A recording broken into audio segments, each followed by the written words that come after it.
Le 18 décembre dernier, Instagram a averti que sa politique de modération s'appliquerait désormais plus sévèrement à l'encontre des publications incitant au vapotage sur son réseau, c'est-à-dire l'utilisation de la cigarette électronique.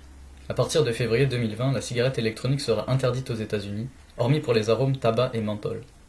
La cigarette électronique ou vapoteuse est brevetée en 2006 en Chine. Elle permet d'inhaler de la vapeur par chauffage d'un liquide, d'arôme, et si l'utilisateur le souhaite, de nicotine. Aujourd'hui, des consommateurs, des médias et même les scientifiques sont divisés à propos de l'utilisation de ce nouvel objet technologique. Est-il néfaste pour la santé? Permet-il de se détourner du tabac? Ses effets à long terme sont-ils vraiment connus? Pour commencer, la cigarette électronique peut être envisagée comme un bon moyen de se détourner du tabac.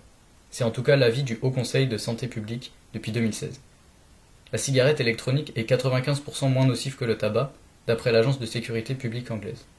De plus, la rapidité d'absorption de la nicotine avec une cigarette électronique est moins élevée qu'avec une cigarette classique. Le risque de devenir accro à la cigarette électronique est donc faible. L'étude Hayek a montré que l'abandon du tabac est de plus en plus favorisé par la cigarette électronique. Un autre avantage de la cigarette électronique est que le vapotage passif n'expose pas à des substances cancérigènes. Cependant, les effets de long terme de la cigarette électronique sur la santé et sur la société doivent être appréhendés sérieusement.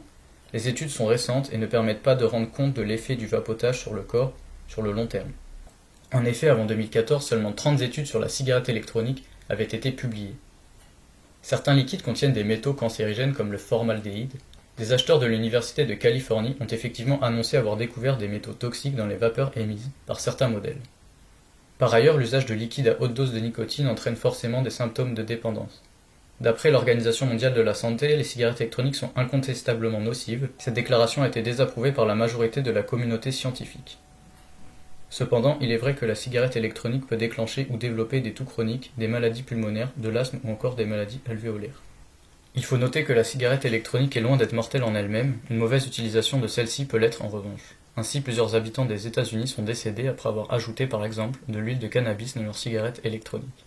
Enfin, la cigarette électronique peut être une porte d'entrée vers la cigarette traditionnelle. Les non-fumeurs s'essayant à celle-ci auraient 2 à 8 fois plus de risques d'essayer le tabac.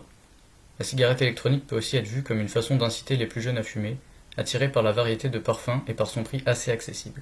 La cigarette classique a peut-être trouvé sa remplaçante bien moins nocive et meurtrière, mais elle est peut-être aussi un produit qui ouvre de nouveaux marchés dont les effets sur la santé sont dissimulés, ou encore méconnus, au profit des fabricants.